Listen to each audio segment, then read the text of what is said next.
We've come to the end of our series on the prophets, and we'll end with Malachi and Jonah, two very different texts. Malachi is the end of the scroll of the minor prophets. We know to place him at the end, and he goes messianic at the end because prophetic ministry is not working, so we need a Messiah, an Elijah. And then we get Jonah. And I am making an interpretive move to put Jonah at the actual end.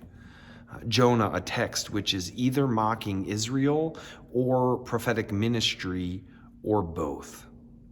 Jonah and Malachi will be the end of prophets, not just literary prophets, but prophets. After that, the only reference to prophets is negative. No one would want to claim to be a prophet. They are no longer seen as sent from God.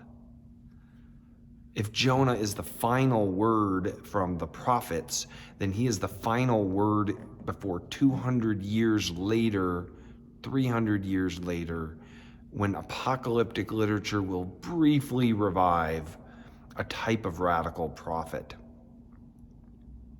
But otherwise, for 300 years, in the silent chambers of our temples and synagogues, congregations and prayers, we will be left in the tension between Jonah bitterly wanting the destruction of Israel's enemy and God's voice saying to Jonah, "Didn't you realize I was always going to save all my people in the end?" And whether it's mocking Israel or prophets, the tension we get left in is whether we hear that as good news or whether, like Jonah, we leave ourselves in bitterness, unable to participate in the grace of God.